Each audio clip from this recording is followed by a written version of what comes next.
Assalamualaikum warahmatullahi wabarakatuh. Perkenalkan, kami dari kelompok 3 beranggotakan 3 orang akan sedikit menguraikan tentang tinjauan analisis laporan keuangan. Urutan materi yang akan kami sampaikan bisa dilihat pada layar. Masuk pada materi yang pertama yaitu tinjauan analisis laporan keuangan. Dapat dilihat di layar pengertian analisis laporan keuangan dan juga analisis bisnis.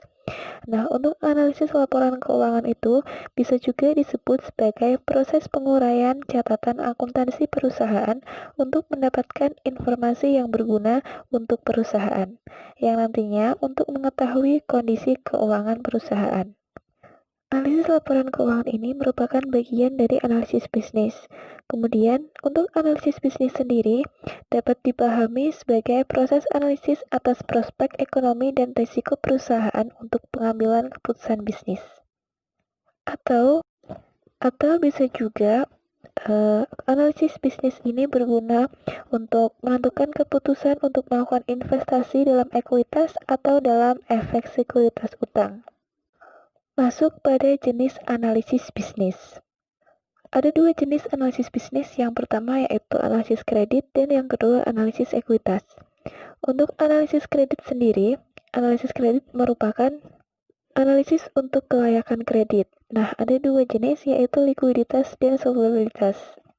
Untuk analisis kredit pada likuiditas, ini maksudnya adalah untuk menganalisis kemampuan perusahaan dalam mendapatkan uang tunai dalam jangka pendek untuk memenuhi kewajiban jangka pendek.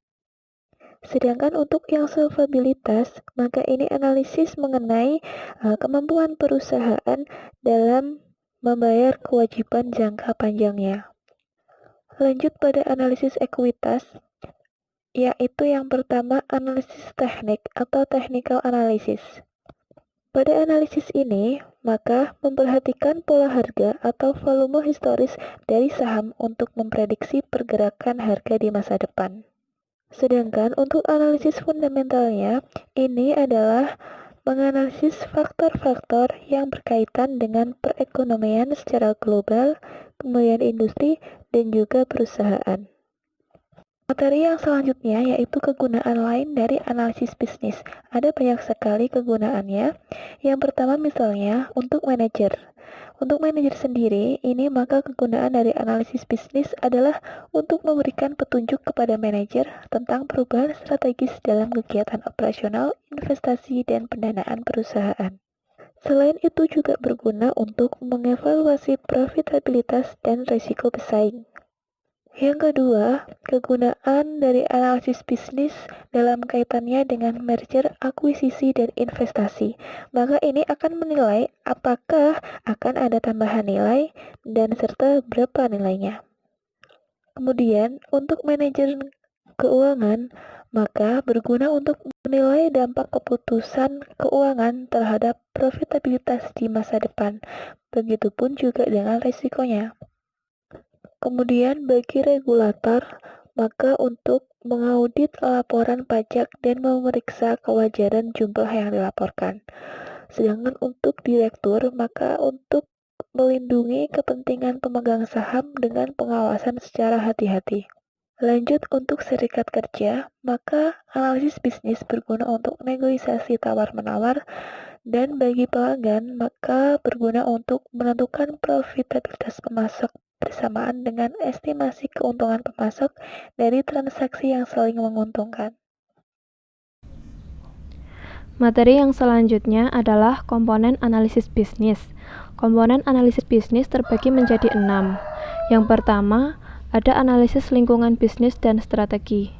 Analisis lingkungan bisnis dan strategi merupakan analisis yang bertujuan untuk mengidentifikasi dan menilai bagaimana keadaan perekonomian dan perindustrian dari suatu perusahaan.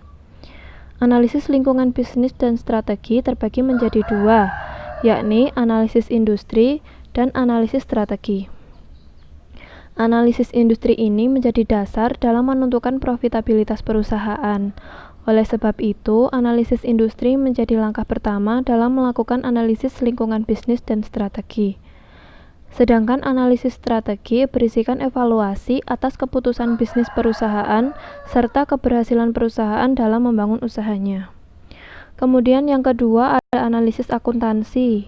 Analisis akuntansi merupakan proses analisis yang digunakan untuk mengecek bagaimana pencatatan akuntansi dalam laporan keuangan suatu perusahaan, sehingga dapat diketahui apakah suatu laporan keuangan tersebut sudah sesuai pencatatan akuntansinya dengan kaidah yang berlaku, dan juga dapat diketahui apakah pencatatan akuntansinya sudah sesuai dengan realitas ekonomi yang terjadi di perusahaan tersebut. Kemudian yang ketiga ada analisis keuangan. Analisis keuangan merupakan proses analisis yang digunakan untuk melihat bagaimana posisi dan kinerja keuangan dari suatu perusahaan, sehingga dapat diambil kesimpulan mengenai langkah-langkah yang perlu diambil untuk masa depan perusahaan terkait kinerja keuangannya saat ini. Analisis keuangan sendiri terbagi menjadi 3.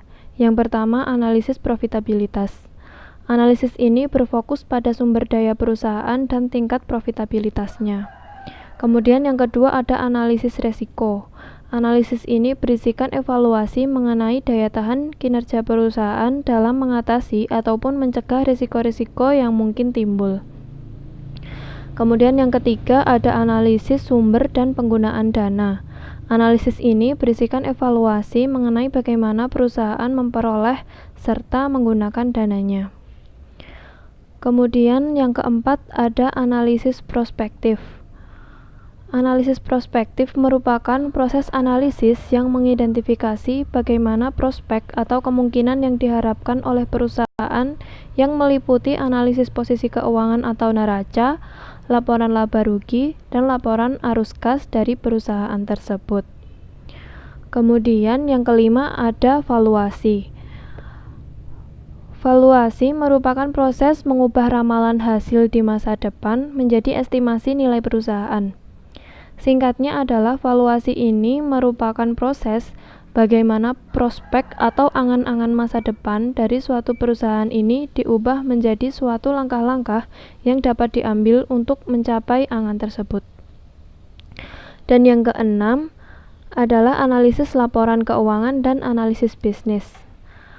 Analisis laporan keuangan merupakan suatu proses analisis yang dilakukan dengan cara meninjau bagaimana kondisi keuangan dari perusahaan, sehingga nantinya dapat diambil suatu keputusan mengenai langkah-langkah yang harus diambil guna memajukan perusahaan tersebut. Sedangkan analisis bisnis merupakan analisis atas prospek dan risiko perusahaan untuk kepentingan pengambilan keputusan bisnis. Kemudian materi yang selanjutnya adalah laporan keuangan dasar analisis. Yang pertama ada aktivitas bisnis. Aktivitas bisnis sendiri terbagi menjadi 4. Yang pertama aktivitas perencanaan. Aktivitas perencanaan ini membantu perusahaan untuk memfokuskan usaha mereka dan mengidentifikasi peluang yang dimiliki oleh perusahaan.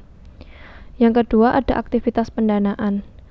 Aktivitas pendanaan menjadi metode yang digunakan perusahaan untuk mengidentifikasi sumber pendanaan dan pos-pos pengeluaran yang dimiliki oleh perusahaan. Yang ketiga ada aktivitas investasi. Aktivitas investasi mengacu pada proses perolehan dan pemeliharaan investasi yang dimiliki perusahaan agar dapat mendatangkan keuntungan bagi perusahaan. Dan yang keempat ada aktivitas operasi. Aktivitas operasi ini berisikan bagaimana pelaksanaan rencana bisnis yang terdapat dalam aktivitas pendanaan dan aktivitas investasi. Kemudian, yang kedua dalam laporan keuangan dasar analisis ini ada laporan keuangan mencerminkan aktivitas bisnis. Yang pertama ada neraca. Neraca memberikan informasi mengenai sumber daya ekonomi, kewajiban, dan modal yang dimiliki suatu perusahaan. Yang kedua ada laporan laba rugi. Laporan laba rugi mengukur kinerja keuangan perusahaan antar tanggal neraca. Laporan laba rugi berisikan rincian pendapatan beban, untung atau rugi dari perusahaan pada suatu periode waktu. Dan yang ketiga, laporan ekuitas pemegang saham. Laporan ekuitas pemegang saham berfungsi untuk mengidentifikasi aktivitas perubahan klaim dari pemegang pemegang ekuitas atas aset perusahaan. Dan yang keempat ada laporan arus kas. Laporan arus kas melaporkan arus kas masuk dan keluar berdasarkan aktivitas operasi, investasi, dan pendanaan perusahaan secara terpisah selama suatu periode tertentu. Berikutnya adalah informasi tambahan. Informasi tambahan itu sendiri terdiri dari manajemen, discussion, and analysis, laporan manajemen, laporan auditor, catatan penjelas, informasi tambahan, dan juga laporan proksi. Yang pertama adalah manajemen, discussion, and analysis. Jadi, perusahaan yang sudah memperdagangkan efek itu diwajibkan untuk membuat manajemen discussion and analysis yang merupakan persyaratan dari Securities and Exchange Commission atau SEC. Jadi, manajemen itu harus melihat kemungkinan terjadinya keuntungan dan kerugian yang mempengaruhi liabilitas sumber daya modal serta hasil operasi perusahaan. Kemudian, laporan manajemen. Laporan manajemen itu sendiri memiliki tujuan untuk menjadi sistem pengendalian keuangan, jadi sistem pengendalian internal perusahaan untuk melihat pembagian peran antara manajemen, direktur, dan auditor yang sudah sesuai dengan job desk atau belum. Kemudian adalah laporan auditor. Auditor sendiri itu pihak independen dan juga dia itu bertugas untuk memberikan opini tentang kesesuaian laporan keuangan perusahaan dengan prinsip akuntansi yang berlaku secara umum. Kemudian catatan menjelas. Catatan menjelas ini kalau biasanya di perbankan itu ada yang namanya catatan atas laporan keuangan. Di sini tuh biasanya meliputi prinsip dan metode akuntansi yang digunakan, pengungkapan terperinci atas tiap pos laporan keuangan, komitmen dan kontingensi, kombinasi bisnis, transaksi dengan pihak yang terkait, rencana opsi saham, proses hukum, pelanggan signifikan. Kemudian ada informasi tambahan. Informasi tambahan ini terdiri dari data segmen bisnis, penjualan ekspor, efek yang diperdagangkan, akun penilaian, pinjaman jangka pendek, dan juga data keuangan kuartalan. Kemudian yang terakhir adalah laporan proksi. Laporan proksi itu sendiri merupakan media yang digunakan oleh pemegang saham untuk mengotorisasi pihak lain untuk mewakilinya pada rapat pemegang saham. Laporan proksi ini memuat informasi yang digunakan pemegang saham untuk memberikan suara dalam hal yang bersangkutan. Kemudian adalah alat yang digunakan dalam analisis laporan keuangan. Yang pertama adalah analisis laporan keuangan komparatif, yang kedua adalah analisis laporan keuangan common size, yang ketiga adalah analisis rasio, yang keempat adalah analisis arus kas, dan yang kelima adalah penilaian. Yang pertama adalah kita akan bahas tentang analisis laporan keuangan komparatif. Jadi kalau laporan komparatif itu kayak membandingkan antara laporan keuangan dari satu periode ke periode berikutnya. Jadi kita melihat perubahan tiap saldo dari tiap-tiap akun setiap tahunnya. Sehingga analisis laporan keuangan komparatif ini adalah analisis horizontal atau analisis tren. Dalam analisis laporan komparatif ini sendiri terdiri dari analisa perubahan tahun ke tahun dan juga analisa tren angka indeks. Analisa perubahan tahun ke tahun itu merupakan analisa dari tiap akun-akun yang dilihat dari tahun ke tahun. Jadi misalnya dari 2005 sampai 2010 itu dilihat perubahannya dalam jumlah yang absolut atau dari dipresentasekan. Kemudian kalau analisa tren angka indeks menggunakan periode dasar dengan angka indeks 100 sebagai perbandingan dengan tahun lainnya.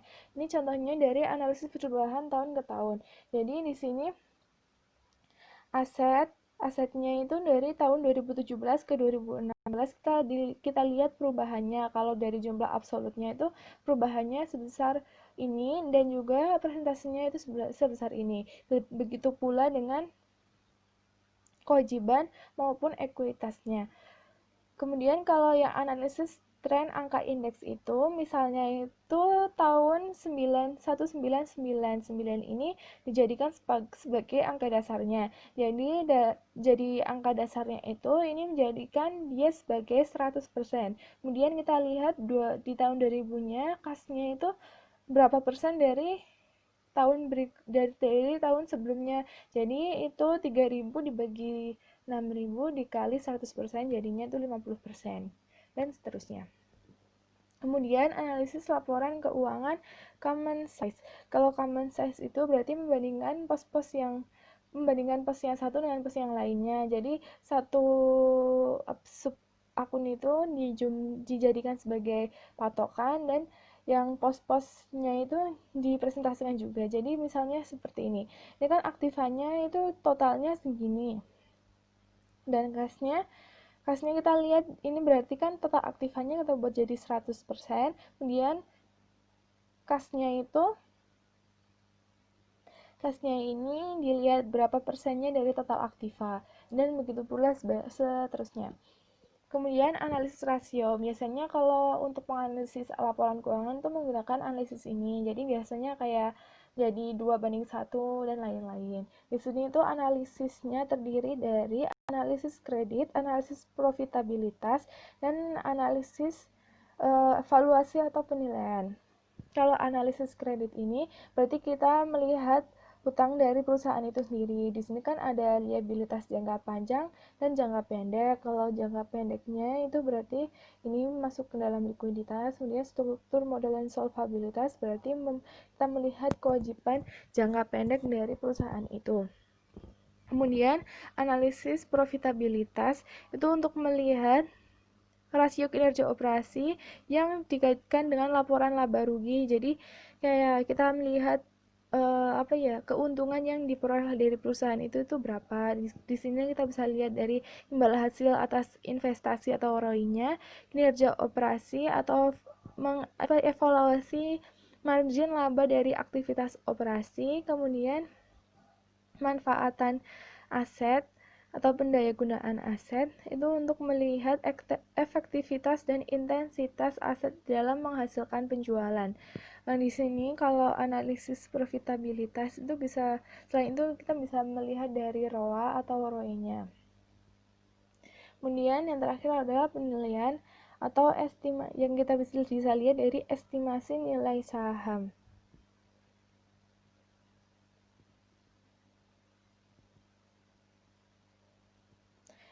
Di sini kita akan bahas tentang analisis arus kas.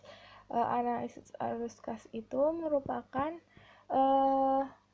kayak cash flow-nya perusahaan itu. Jadi misalnya perusahaan itu punya dana berapa dan penggunaan sumber dayanya itu buat apa aja. Jadi kita melihat dari sudut pandang tersebut. Kemudian model penilaian ini atau valuasi merupakan hasil penting dari berbagai jenis analisis bisnis dan keuangan. Valuasi itu biasanya mengacu pada estimasi nilai intrinsik sebuah perusahaan atau sahamnya. Dalam valuasi adalah teori nilai sekarang, dan teori ini menyatakan bahwa nilai utang atau efek ekuitas sama dengan jumlah seluruh hasil yang diharapkan dari efek di masa depan yang didiskontokan ke saat ini dengan menggunakan tingkat diskonto yang tepat. Di sini valuasi itu terdiri dari valuasi hutang dan valuasi ekuitas. Valuasi hutang itu nilai efek sama dengan nilai sekarang hasil di masa depan yang didiskontokan pada tingkat yang tepat.